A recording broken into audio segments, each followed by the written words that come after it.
History is full of creatures that were dismissed as legend until they weren't. The gorilla was a myth until 1902. The giant squid was a sailor's tale until 2004. The okapi, the platypus, the coelacanth, all considered impossible until someone found one. Tonight, we have 6 more creatures that science hasn't fully closed the door on. 6 legends from 6 different corners of the world. 6 stories that survived centuries of skepticism because something, somewhere, refused to let them die. And 6 reasons to stay curious about what's still out there, waiting to be found. Creature number 1, the Ammit. In ancient Egypt, there was a creature that didn't hunt the living. It hunted the dead. Her name was Ammit, part lion, part hippopotamus, part crocodile. She waited in the hall of 2 truths, the chamber of divine judgment at the threshold of the afterlife. Every soul that died passed before the scales of justice. On one side, the dead person's heart. On the other, a single feather, the feather of Mayat, representing truth and cosmic order. If the heart was lighter, the soul passed into paradise. If the heart was heavier, weighed down by cruelty, dishonesty, a life lived badly, Ammit was waiting. She ate the heart, and that soul ceased to exist entirely. No afterlife, no second chance, no judgment, no mercy, no appeal, simply gone. Erased from existence as completely as if they had never lived at all. What makes Ammit extraordinary isn't the myth itself. It's the engineering behind it. Every single animal that makes up her body was real, and in ancient Egypt, all 3 were among the most feared killers in the known world. Lions hunted along the Nile at night. Hippos capsized boats without warning and killed more people than any other animal in Africa, a fact that remains true today. Crocodiles pulled people underwater in seconds, leaving no trace. The Egyptians didn't build monsters from imagination. They built them from experience, from things that had actually killed people they knew, people they had watched die. Ammit was the sum of everything that could destroy you, given divine purpose and placed at the very end of your life. She appears in the Book of the Dead, one of the most important religious texts ever written, not as a monster in a story, but as a functioning part of the cosmic legal system. Priests depicted her in tombs. Scribes described her role in ritual texts. She was as theologically real to the Egyptians as any of their gods. Amulets were made in her image. Prayers were offered to appease her. And here's what's quietly fascinating about all of that. A civilization that lasted 3,000 years, longer than any other in human history, built its entire moral framework around a creature that would devour you if you lived wrong. That's not superstition. That's one of the most sophisticated systems of social control ever invented. Does Ammit really exist? No. But she may be one of the most effective ideas in human history. A monster designed not to be feared in the dark, but to be feared at the moment of every single choice you ever made. Creature number 2. The carbuncle. Deep in the forests of South America, indigenous tribes across the continent passed down stories of a small creature unlike anything else in nature. It moved like a shadow between the trees. It left no tracks. It made no sound. And in the center of its forehead, embedded directly into its skull, there glowed a gemstone, red or green or brilliant white, depending on who was telling the story and which forest they called home. The carbuncle. Those who hunted it never caught it. Some returned from the forest hours later, disoriented, unable to explain where the time had gone. Others didn't return at all. The gemstone was said to possess extraordinary properties: healing, protection, perhaps immortality. The creature itself was understood to be a guardian of the deep forest, something ancient that had existed long before humans arrived on the continent and would exist long after they were gone. When Spanish conquistadors reached South America in the 1500s, They heard these stories from multiple completely unconnected tribes across distances of thousands of miles. Accounts from the Andes matched accounts from the Amazon. Descriptions from the Brazilian interior matched descriptions from Patagonia. It moves like a serpent Tribes in the air, that had never had flies contact with faster each than the other wind. agreed on the same creature, the same glowing stone, the same impossibility of capture. The conquistadors organized formal expeditions. They sent soldiers into the forest with orders to bring back a specimen or the stone. They found nothing, but they kept looking for years across multiple expeditions, because the consistency of the reports across so many independent cultures was impossible to dismiss as coincidence. Here's what modern science offers, and it's more interesting than a simple debunking. The Amazon basin remains one of the least explored places on Earth. Dozens of new species are formally described every single year. Insects, reptiles, small mammals that no scientist had ever cataloged. Bioluminescence exists in a remarkable number of organisms, from deep-sea fish to forest fungi to fireflies. And several nocturnal Amazonian mammals have eyes that reflect ambient light in colors ranging from brilliant gold to vivid green, a phenomenon called eye shine, caused by a reflective layer behind the retina. A small, fast-moving nocturnal animal with extraordinary eye shine, glimpsed in deep forest at night by someone carrying a torch, could produce exactly the impression the carbuncle legends describe. No specimen has ever been confirmed, but in a forest this vast, this old, and this dark, the absence of proof means almost nothing. The Amazon has hidden stranger things for longer, and it is not finished surprising us. Creature number 3. The Strigoi before Dracula. Before every vampire film ever made, every gothic novel, every Halloween costume. Before all of it, there was the Strigoi. Romanian folklore describes it as a restless soul, someone who died wrong, was buried improperly, or lived so badly that the earth itself refused to keep them.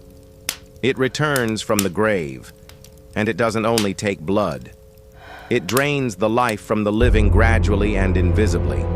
Energy first, then warmth, then will, then joy. The people it visited didn't die dramatically. They wasted. Over weeks, sometimes months, they grew pale and thin and exhausted, fading until there was nothing left, while the Strigoi fed on whatever invisible thing it is that makes a person alive. Neighbors noticed. Families watched helplessly. And when the wasting person finally died, the pattern would begin again with someone new. Here's what separates the Strigoi from ordinary vampire folklore. European governments actually investigated it. Not priests, not villagers, governments. In the early 1700s, a series of documented cases emerged from Serbia, in this area. clusters of unexplained deaths following the passing of a community member. The Habsburg Empire, one of the most powerful and bureaucratic states in the world, sent official military investigators, commissioned officers, army surgeons, men with titles and credentials and careers to protect. They traveled to the villages. They interviewed witnesses under oath. They exhumed bodies. And they wrote formal reports, signed with their full names and ranks, that still survive in European archives today. What those reports described was disturbing enough that the Habsburg government didn't know what to do with them. Some exhumed bodies showed no decomposition, despite being weeks in the ground. Witnesses reported fresh blood near the mouth. Nails appeared to have grown. Officials, trained, educated, professionally skeptical men, drove stakes through the bodies, severed heads, and burned the remains. All of it recorded in official government paperwork, filed and archived like any other administrative document. Today, science explains every one of those observations through well-understood decomposition biology, the preservation effects of certain soil conditions, and the powerful distortions of collective grief and fear. But here's what those explanations don't fully resolve. Something was killing those villages. Clusters of deaths, following a clear pattern, spreading from person to person over time. We call that an epidemic now. We have words for it, treatments for it, systems to stop it. They had none of those things. They had only what they could observe. And what they observed they called a strigoi. The creature was wrong. The pattern was not. Creature number 4. The Alkonost. From the deep forests and cold coastlines of Slavic mythology comes a creature that killed without violence, without teeth, without any visible threat at all. The Alkonost. A woman's face on a bird's body, with wings that span the width of a river and a voice that could unmake a person from the inside out. Not through pain, through forgetting. The Alkonost's song didn't hurt. It erased. Those who heard it forgot their names, forgot their families, forgot why they had been moving through the world at all. Sailors near the Black Sea described hearing music drifting across open water. Impossible music, the kind that made them stop rowing. Ships drifted off course. Men stood at the rails with tears running down their faces, unable to explain why they were weeping or what they had been doing before the sound began. The Alkonost didn't attack. She didn't need to. A ship full of men who no longer remembered where they were going would drift until it hit something, or until the sea decided what to do with it. The Alkonost appears in Russian illuminated manuscripts from the 11th century onward, depicted alongside her counterpart, the Siren. 2 bird women, one bringing joy, one bringing forgetting, both equally dangerous. She shows up in church icons, in folk embroidery, in the painted decorations of wooden buildings across Russia and Ukraine. She was depicted with a calm, almost sorrowful expression, not malicious, not hungry, simply present. Both creatures were understood not as evil, but as forces of nature that simply exceeded human ability to survive. Like a storm, like the cold. Something that didn't intend your death, but caused it anyway, as naturally and impersonally as the tide. Modern researchers studying coastal and maritime psychology find the Alkonost legend genuinely difficult to dismiss. Infrasound, low-frequency sound below the threshold of conscious human hearing, is generated naturally by large bodies of water, by storm systems moving across the sea, and by certain coastal rock formations acting as natural resonance chambers. Studies have demonstrated that infrasound at specific frequencies causes disorientation, unexplained emotional distress, the powerful sensation of a presence nearby, and in prolonged exposure, auditory hallucinations. Sailors on open water, exposed to hours of ambient infrasound combined with sleep deprivation, dehydration, and the visual monotony of an empty horizon, were in nearly ideal neurological conditions for exactly the kind of experience the Alkonost legends describe. They heard something. They felt something pulling at the part of them that remembered shore, and they explained it the only way available to them. Does the Alkonost really exist? No, but she is a remarkably precise description of something that was genuinely happening to those sailors, written in the only language they had, and no one believed them for 1,000 years. Creature number 5, the Peryton half-deer, half-bird. Wings like an eagle, antlers like a stag, and one detail that appears in every single account, no matter where the story originates, or how many centuries separate the telling. A shadow shaped exactly like a human. Not a bird's shadow, not a deer's shadow. The shadow of a man, cast by something that isn't one, at every angle, in every light, without a single exception across every version of the legend ever recorded. The Peryton.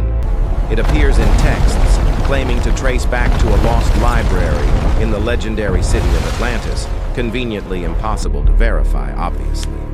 But what isn't convenient, and what has never been satisfactorily explained, is this.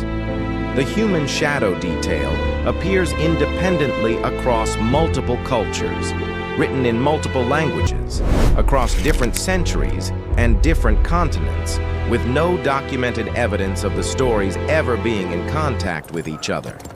Myths that spread geographically tend to mutate as they travel.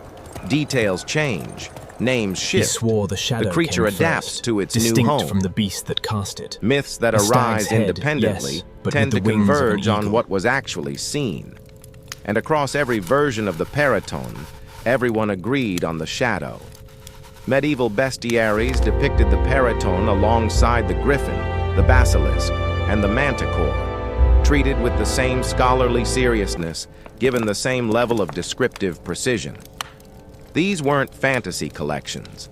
Bestiaries were the field guides of the medieval world, used by educated men to catalog and understand the natural order. The paratone was considered real enough to include, real enough to warn travelers about, real enough to study. Some researchers believe the legend began with sightings of Megaloceros giganteus, the Irish elk, the largest deer to ever walk the earth, an animal with antlers spanning 12 feet that went extinct only 10,000 years ago, recent enough to exist in oral tradition and possibly in living memory at the edges of the ancient world. Others point to large eagles or condors observed in mountain light at certain times of day, when atmospheric conditions in high-altitude environments produce shadow effects that genuinely don't match the object casting them. What is that darkness Neither in the explanation sky? accounts for Look the at the shadow. It that moves one like a detail, spirit. the By human the heavens, shadow, what the brings this impossible upon thing us? that everyone in every culture agreed on without ever meeting each other, has no satisfying scientific answer. Something made people across the ancient world draw the same image. Something made them agree on the one detail that made the least sense. And no one, in all the centuries since, has fully explained why. Creature number 6, the Ahuizotl. In the lakes and rivers of ancient Mexico, the Aztecs described a creature that didn't simply kill, it collected. The Ahuizotl. Roughly the size of a small dog, with smooth, dark fur, sharp claws, and one feature that appears without variation in every single account. A hand at the end of its tail. A fully formed hand, with fingers, capable of independent movement and deliberate grip. It waited beneath the surface of calm water, completely still, sometimes for hours. When a fisherman leaned over the side of a boat to check his nets, or a child knelt at the water's edge to look at their reflection, that hand would shoot upward through the surface and drag them under before they could make a sound. The water would close over them. No ripple, no struggle visible from above. Just absence, where a person had been a moment before. The bodies, when they were eventually found floating days later, were always missing the same 3 things: eyes, teeth, fingernails. The rest of the body was untouched. No wounds, no signs of violence, no marks of feeding. Just those 3 specific things, removed with a surgical precision that suggested intention, purpose, collection, rather than hunger. The Ahuizotl was understood to be a servant of Tlaloc, the rain god, the lord of water and storms. Those it took were believed to pass directly into Tlaloc's paradise, a lush, eternal garden beneath the water, reserved for those who died by drowning, lightning, And this symbol or here, the what touch does of it the signify in the Ahuizotl Nahuatl? itself, It represents the which founding may have of made the city, whole Father. thing slightly Yes, more the bearable to Tenochtitlan. contemplate. Slightly. The Ahuizotl appears in the Florentine Codex, one of the most rigorously compiled records of Aztec knowledge ever assembled, documented in the 16th century by Franciscan friar Bernardino de Sahagún, who spent decades working directly with indigenous informants to record Aztec science, medicine, law, astronomy, and natural history as accurately as possible. The Ahuizotl appears in the section on animals, not mythology, not religion, but natural history, treated with the same descriptive care as the jaguar, the rattlesnake, the eagle. Zoologists who have examined the accounts have proposed possible origins: a species of otter uniquely adapted to the lake environments of the Mexican plateau, capable of coordinated and deliberate attack behavior. The hand at the end of the tail remains without parallel in any known species. but the precision of the documentation, the formal context in which it appears, and the absolute consistency of accounts across different sources in different centuries all point to the same conclusion. Something was in those lakes. Something real enough that an entire civilization, one of the most sophisticated in the ancient world, built a theology around it. And they were very, very careful never to disturb it. 6 creatures, 6 corners of the world, 6 legends that have outlasted every attempt to explain them away.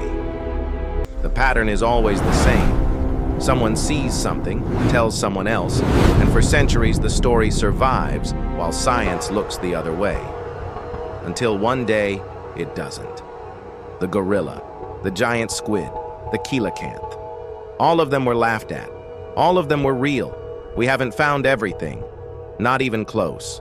And somewhere out there, in a river no one has mapped, in a forest no one has named, in a depth of ocean no human has ever reached, something is waiting to prove us wrong all over again. The next video is already waiting. Don't go anywhere.